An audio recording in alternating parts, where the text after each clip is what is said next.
Hey everyone, thanks for joining us. So Craig and I are getting together to give a little update about post-production for Trial and Triumph. And if you've been on our Facebook page or our YouTube channel, and if you've listened to our podcast the past few weeks, you've noticed that we are pushing out content, kind of letting people know how the process is going. Because this is typically when uh, our audience doesn't really hear from Appian Media. We go We get dark. we go dark. Yeah, we get back from a production trip, and we send Craig into his closet. Now it's his beautiful office, and he starts editing. The team sees stuff. We see stuff all along the way, but we haven't typically released uh, that kind of content to our audience. But this is going to be different. So um, we are going to talk to Craig about how Trial and Triumph is going. But before we do that, I think it probably would be good for our audience to kind of tell them about us. To us, it seems very redundant. We feel like we've had this conversation 100 times, 1,000 times, but we are constantly getting new people that are coming across us on YouTube and Facebook and other places, Mhm. and they don't know who we are. And so I think it probably would benefit those people to hear who we are, hear about the mission of Appian Media, why we got into this, and uh, what brings us to today. So, Mhm. Craig, start us off. Tell us a little bit about you and about why you're doing what you're doing. Oh, so this is my elevator pitch. Is that right? This is your elevator pitch. For me or for Appian Media? Because I would much rather talk about Appian Media. Let's keep it Appian Media Okay, good. specific. Mhm. Okay.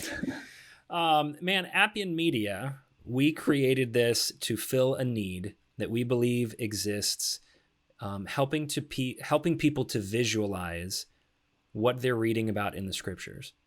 And so all of us are visual learners to some degree, and some of us more than others, but all of us can benefit from seeing with our own eyes the geography, the history, the culture of the stories that we read about in the Bible to help bring these true, impactful, relevant stories to life. So Appian Media was created 5 years ago, buddy. Yeah. Created this Wow. 5 years ago, and we've been blessed with multiple trips over to Israel, a trip over to Turkey, and we are creating as much free biblical content as we can in the forms of documentaries, episodic series, podcasts, blog Mhm. posts. The sky's the You name limit. it. Yeah. You know, and you mentioned trips to Israel and a trip to Turkey last October. Why did we take those trips? It's because we have found that showing people the Bible lands is really impactful and helpful for their Bible study. Absolutely. And that, you know, we started with the series Following the Messiah on the life of Jesus, showing people where Jesus was while he was on the earth. And the feedback from that was, oh my goodness, I never pictured it that way. Like that's what we heard over and over and over again. And so we did that again with the United Kingdom and now with Revelation.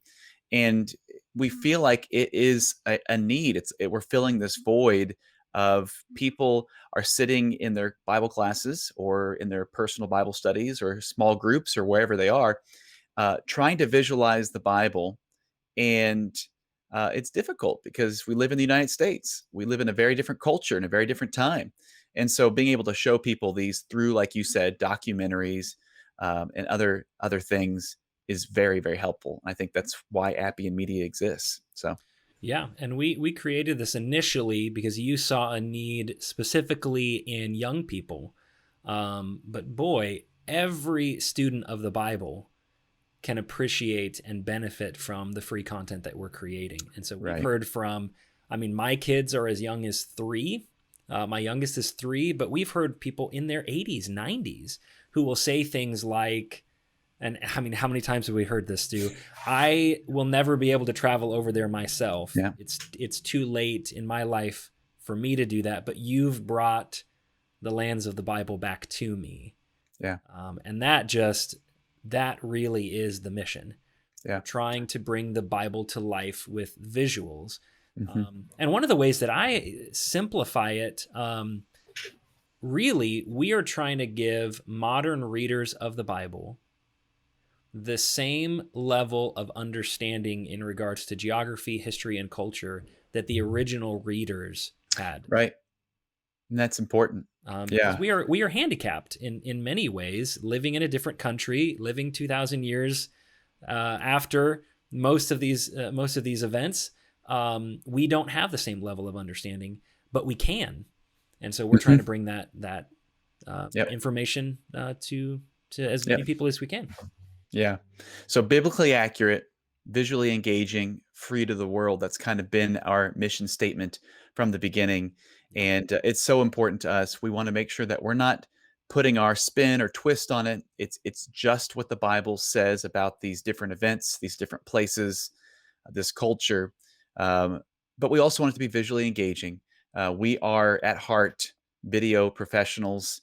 We create video content, and that is important. That it's not just some dry, really, I don't know, ugly looking content. Um, I referred to them as lectures in the land, lectures in the land. That's yeah, where someone is lecturing and they just happen to be near to the places. I'm not right. interested in that. I Yeah, want to feel like I'm on the trip. And that's what yeah. we try to do to our viewers is we want to bring them along on the journey. And Yeah. it's one of the reasons why we do things like this, why we do Mhm. things like the podcast, is we want you to experience the journey of creating with us and the experience of actual traveling. So Yeah.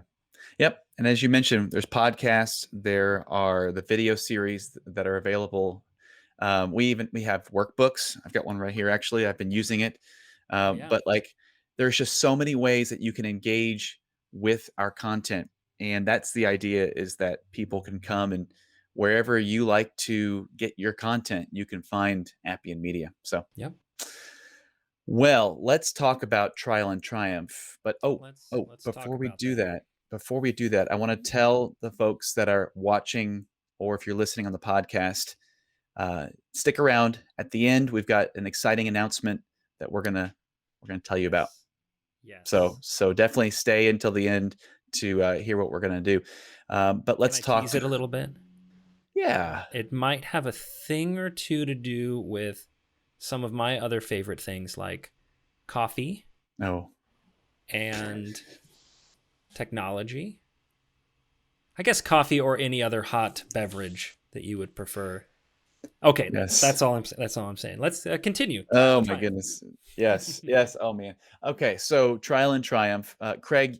Even myself, I don't have a day to day understanding of what post production looks like. I get whatever you communicate with the team, but I'm excited to see what you've been working on because I know since the last time you put out one of these updates, there's been changes made. So A tell us where lot. we are Yes. with the project. Well, I think one of our last updates involved when I was able to share what we call the rough cut with the team. And that was using the script that you, Stu, and Jeremy and Justin had crafted together, trying to tell the story that we would like to tell, and really just laying that out and adding visuals, showing that to the team. How does the story work? We weren't nitpicking visuals; things were not color corrected, sound and music was not added. But we wanted to know how was the story working? Did it slow down too much in this area? Was this part confusing? And shared that with you all. And we use actually, I can show you. We use a platform called Frame, where I can upload an entire video online, and you guys can watch this and then add your own feedback. And you can see all these little dots. The green ones are Jet, the yellow ones are Stu. There's some other team members here or there. 206 different pieces of feedback. It's a rough cut, Hmm. which means then I go at it with a hatchet, and we really try to refine this thing. Hmm. Sometimes it means taking entire sections out. In many cases, especially with our intro, we really kind of reworked the entire first 20 Yeah. minutes. Um, It's and and it's interesting because there are things that when you're in the field, you think are gonna work. right, Like, the intro is a good example of that. I thought, "Hey, this is the way it's gonna flow, and I think this is a great piece of content that's gonna work really great up front." But when you get into the edit and then see a rough cut, as you just mentioned, you're like, "Ah, that really didn't work as well as I thought it would." Yeah. right. And honestly, still, even though you were mostly just looking at words on a page, the benefit of you all doing that story, and I think I've bragged on you every one of these updates. Um, this is a 2 hour ish documentary. This thing is massive. And you saved so much time and headache for me by crafting the story in text form first, so that we could make sense of all of the things that we had put together. So Good deal. thankfully, I look at all these little dots and you get a little overwhelming. As I complete them or address each piece of feedback, I can click the little check mark and then I can hide all the ones that I've addressed. So now you'll notice there are only 36 comments remaining. Yeah. This is what I've been doing over the last 2 or 3 weeks. And it also involved, this is worth noting, some pickup shoots Mhm. over the last couple of weeks. In fact, we'll have hopefully just one more, I think, on this Tuesday. Yeah. Um, because in the rough cut, there were just some pieces missing, things that we really thought would be helpful to tell the story. Thankfully, things that we could shoot here domestically. So no, we didn't hop on a plane and fly back to Turkey and do some reshoots. But now that I've got that footage, I'm actually going to be reworking the intro again. Cool.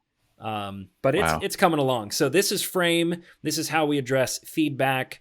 We're able to, it shows me exactly where these things are located at what time. So then I can go into Premiere and really dial in to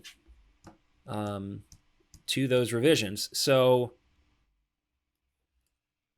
And those are let all me show. color coded based There, on a system you've yes, created, right? correct. And I've discussed this in previous videos, but I the think yellow indicates where I added footage that was actually beyond what the script said. Um, Thankfully, there is not the command that's given in the book of Revelation that there's some condemnation for adding or taking away from the words. I did added words to this, so that's what the yellow indicates. The red over here actually indicates where, at least at one time, I thought if we're really hurting for space, we could remove that clip. sure. I actually, it's still there in this next Huh. version. I think it's necessary. In fact, I'm looking at it now. It's probably going to attempt to save while we're talking, which we can talk about that. You want to talk about automatic backups and the fact Oh that my we're goodness. saving this project in multiple locations. Yeah. That is based on the School of Hard Knocks. We, as video professionals, everyone who's done this for any length of time, can share horror stories of Yep. you're in the middle of working on a project and the program crashes, you corrupt the file, and suddenly Well, you're, back to and square one. and what I'm looking at on that timeline there, is months of your, work. Like, Correct. that's like, when you put it into that kind of, into put it that way, it's like that represents months of work and time and money, donors' money that, Correct. backing it up is just a good thing to do. So, Yep. So yeah. it's daily. It is being backed up onto multiple hard drives. It's being backed up on the Adobe Cloud. I even throw a copy up on Google Drive. Um, Mhm. we're not going to have the same kind of issues we had before. And the program will do what it's doing right now. And you'll notice it's taking some time. Yeah. Um, Saving a 2 hour documentary that's shot in 4K takes some time, but it will do that every 30 minutes. Wow. So that worst case scenario, the Mhm. program freezes or crashes. I I've only lost 30 minutes of work rather Yeah. than several days worth of work. Right. So I kind of zoomed out and gave you the 30,000 foot view. I mean, Wow. you can't even differentiate the clips at this point. No. No. Um, And mind you, but that is before color correction and this is sound before color design and correction, music. and even without Jet coming in and doing his sound design magic, we still have, so video tracks are on the top, Uh-huh. audio tracks are here on the bottom, and I'm still making use of 7 or 8 different audio tracks at a time. I'm Wow. doing slight sound design, Mm, just using some of the sound that was present in the actual clips, sure. or sound that you, Stu, actually recorded on location. Oh, right. Um, I'm kind of helping Jet along a little bit. I hope he doesn't just completely undo everything I've done, but Jet's a sound master. Like, I can't wait until he gets his hands on this Mm-hmm. and really turns it into something special. Mm-hmm. But if you're okay, I'm going to go ahead and play a clip, and maybe this can help spur some more conversations. This will highlight one of the unique opportunities that we've had in this documentary to interview extra people, locals even, to Yeah. help tell the story. So this is our a small part of our interview with Imchi, who grew up in the town of Philadelphia. Mark has a close friend, a lady by the name of Inji, who grew up in Philadelphia, and she has this connection there. This is the Turkish coffee Yes. in the traditional style. And we always have it with some Turkish Delight or chocolate. Ah. Mm-hmm. That's how you do it. Mm-hmm. We've been doing it wrong this whole trip. Philadelphia, the city of brotherly love. That's right. My hometown. It's named after Attalus II Philadelphus, who loved his brother and did not betray his brother Eumenes II. There's not. All right, I'll go ahead and pause it there because it's chugging. A longer scene. It is Yeah. a longer scene. Yeah, I mean, she really added a depth to this conversation, because you'll remember Philadelphia is one of the 7 churches where there wasn't very much to little see. left Yeah. to see. And so normally we want to show you, what the Yeah. archaeologists have found and show you the remains of cities. And there is like 1 square block Mm-hmm. of some things left from the 4th century. Which, Right.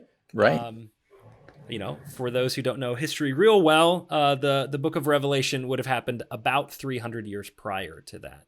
Yeah. So to be able to get her talking about, she grew up there. She spent the first 4 or 5 years of her life there, and heard stories about history and buildings that are built on top of millennia worth of history. It's just fascinating conversation. Yeah. And, That was a good she was such a real sport with Jeremy, teaching him how to drink that Turkish coffee.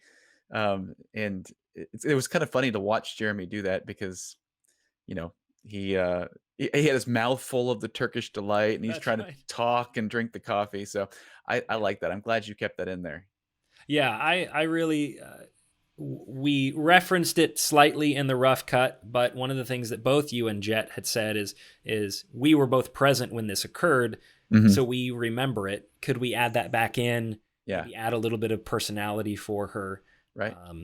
And so for those who are just listening to the audio here on the podcast, rather than seeing the video, the idea is that they would take a small piece of this Turkish Delight or some kind of treat, put that in your mouth first, and then drink the very dark, very bitter Turkish coffee, and Yes. kind of combine those 2 flavors together. In my humble opinion, it's the only way to make Turkish coffee palatable. Right. Right.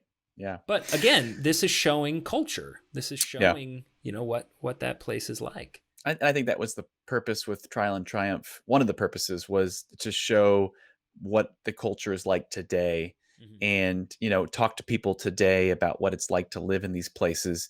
I know we had a conversation with Mark, and I think you may have showed, I don't know, I can't remember if you showed a clip on one of these updates or if you showed us a clip, but like Jeremy and Mark talking about what it would have been like or what it is like today to live in a city where you look out the window and see biblical history just right Right. there in front of you. Right.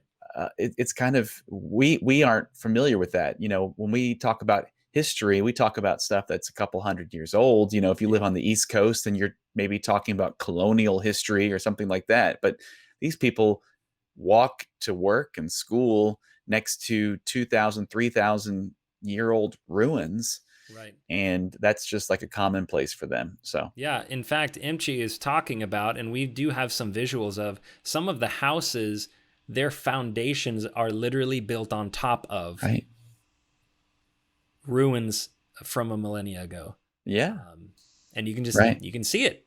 yep, It's fascinating. it is So, really. yeah, so as far as an update, you saw I had dealt with about 80% of the comments that you all left. I got about 36 of them remaining. You're just working your way through the timeline, right? Just working my way through the timeline. Occasionally, I get kind of a creative idea that forces me to go back, or I find, this happens, I find a clip that maybe is usable and helpful in a section I've already already gone through. But yeah, working my way through it so that I can present to the team, hopefully within the next week or so, what we are calling the first cut. I don't know why we call it the first cut. Technically, it's the second cut, but Well, no, I'm glad you bring that up. Actually, there is a common language for film yes, that we're following, and that Yeah. is rough cut, first cut, second cut, and then you get into color correction, sound design, and then there is a final cut, and then Yeah. a locked edit. yeah, And you follow that process because at every step in the process there is different milestones that you want to hit. And when you get to color correction, sound design, you don't want to be going back and reworking the story right. like that. That's not the right. So no, by us referring to that, it definitely is an industry standard term, It even though it is. seems kind of It weird does because it's seem a second right. cut. Yeah, But understand, this is the same industry that refers to a windscreen on a microphone as a dead cat. that's right. So we come up with interesting terms. Yeah. So yeah, the idea is that I'll come up with this next cut, our first cut, and we'll go through the same process. Show it to the team, and you guys will leave feedback. Hopefully, I'm much closer to the mark than the first than that rough cut was. I can tell you the rough cut, when I showed it to you all, was running at about 2 hours and 10 minutes. But there were several instances where we all felt like the pace slowed down too much. Right. We wanted to keep things moving while still communicating meaty content. We don't want to rush through every city or every topic, but 2 hours and 10 minutes was pushing it. So currently, in fact, you can see it there in the corner. Currently, I am 23 frames under 2 hours. Oh, okay. So you've cut 10 minutes. Nope, actually, I lied because this is 24 frames a second, so I'm 17 frames. Okay. And, yeah, I was able to cut down 10 minutes, and honestly, the majority of that, 2/3 of that was from the opening 15, Yeah. 20 minutes. Okay. We really felt like that needed to be tightened up, Right. and the why of this story needed to be established more thoroughly, which I believe that we've done now. That's great. This is the process that we've gone through with every one of the documentaries, is really keeping the pacing up. And it's not that we want to make something that's like action packed. We want to make sure that it tells the story and is biblically accurate, but we want to make sure that people are engaged along the way, because we know if we lose people because they're like, okay, Right. I'm still in Ephesus and it's been 10 minutes, I've got to go wash the dishes, that we've missed the point. So Right. yeah. Right. Well, And good. so, we want people to finish watching anything that we create or listening to anything that we create wishing that there was more. Yes. And there is more. You open the Bible and you dig into it. So really, everything that we're creating is just to get you more on fire about digging back into the Word. That's where the real power is. Yeah. So we're not making a feature-length documentary on the city of Ephesus. We could, but that's not what this is for. Yeah. And we keep bringing back up Ephesus. There, we could have spent 3 days there. We did get the benefit of coming back later in the trip, if you remember. We kind of were there early in the trip. We shot a lot of the spoken content, but scheduling allowed us to come back for another half day, which was so valuable. But it meant that there's so much in Ephesus that at least for this, we'll end up on the cutting room floor, but not gone forever. Not gone. No. Okay, well, we'll wrap it up there. I will say we'll kind of tease what's the next time you hear from us. We'll have had some exciting meetings. We actually, if you're listening to this, this is the beginning of May when this is going to get released. We have a meeting with Matt Modlin, with Memo Marketing. That's our marketing firm, to start discussing the release and the rollout of Trial and Triumph. Because even though this is still in the first cut phase, we are thinking about how this is going to launch to our audience and into the world. But we also have a meeting with a guy that we've used for several of our projects, who is very handy with animations. And we hope to tap him again this time to help with some animations to show some of these places, what they would have looked like in the first century. So stay tuned for that, because that meeting is happening next couple of days. It's going to happen at the beginning of May. So we'll have more details to talk about on the next episode. Yeah, because that's a whole layer to this that we have not even addressed yet, is the graphics. Right. Yeah. So maps and titles and lower thirds, things like Imchi here. We will probably add some subtitles to her underneath, just because we want what they're saying to be clear. And we've certainly got another guy that we interview in. Is it Smyrna? Oh, right. Smyrna. And he's awesome. Like, he was so cool. Yeah. But he's got a thick accent. Very thick accent. And when he gets excited, like, he just talks real fast. And so we'll be adding, captions, subtitles to the conversations like that. But none of that will happen until we've really kind of locked down the story. So we're getting there. It's exciting. All right. Well, thank you, Craig, for the update. We will keep doing these because I think they're very valuable to helping people see the process that goes on behind the scenes with Appian Media, and for the people who are donating to Appian Media to see where the funds are going. Because like we talked about, this is a time where you don't hear a lot out of Appian Media, because we are so heads down in the work that's being done to get this next documentary out the door to you and to the world. So yeah, and there are a lot of exciting things coming down the pipeline here. Obviously, we're finishing this major project up, but we've still got tons of things, ideas that we would like to pursue. And so the fundraising effort is just, it's a constant need. Yeah. And that's one of the reasons why we are still encouraging memberships and donations, and even just purchasing of product. Yeah. Really helps move these things along. There's so many ways that you can help support Appian Media, and you just listed a bunch of them. And the memberships is what we want to talk about, because we have talked about memberships for the past, I guess, year and a half now since we started doing them. Oh, it's been longer than that. It's been like almost 2.5 years. And they've been extremely helpful, because these are people who are donating on a monthly basis to help the work move forward. And it's adding up, and that's really, really helpful for things like this when we get into the weeds with these projects. So if you're listening to this in the month of May 2021, we are going to do a flash membership drive.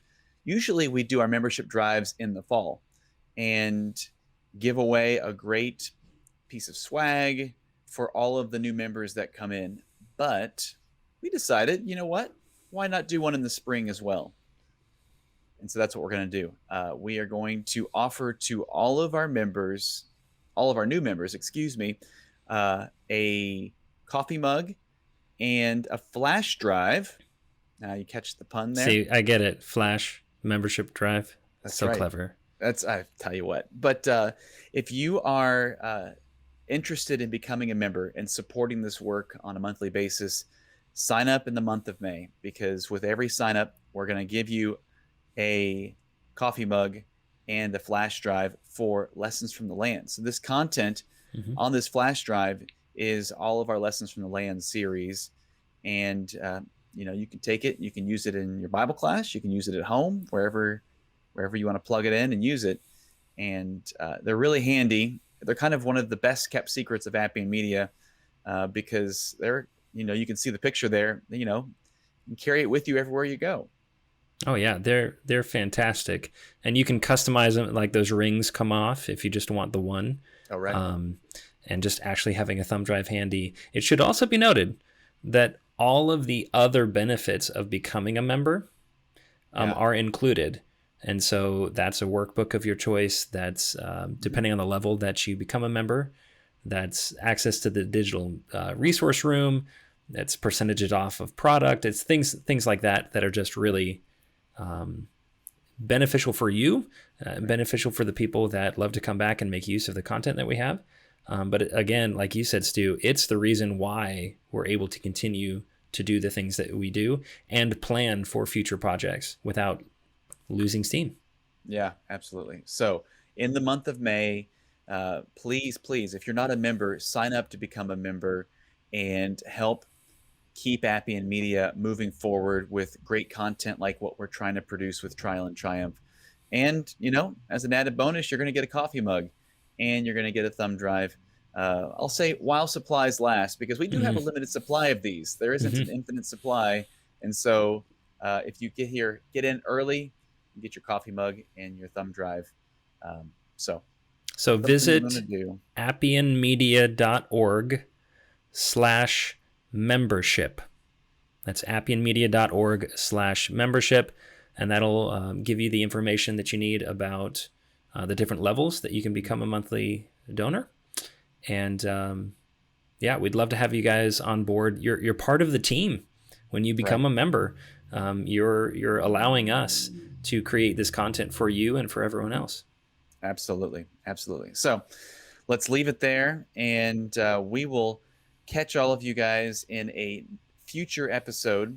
I don't really have a name for this. It's going out on Facebook and YouTube and on our Inroads podcast, wherever you guys are listening. But we will keep you updated on Trial and Triumph. We'll talk about post-production. Maybe sometimes we will talk about how the workbook is coming along, because there is going to be a workbook with this project as well. And whatever else, what other elements come into creating Trial and Triumph. So thanks, Craig. Appreciate the update. Absolutely. I'm gonna get back to editing. Yes, very important. All right, we'll talk to you guys later.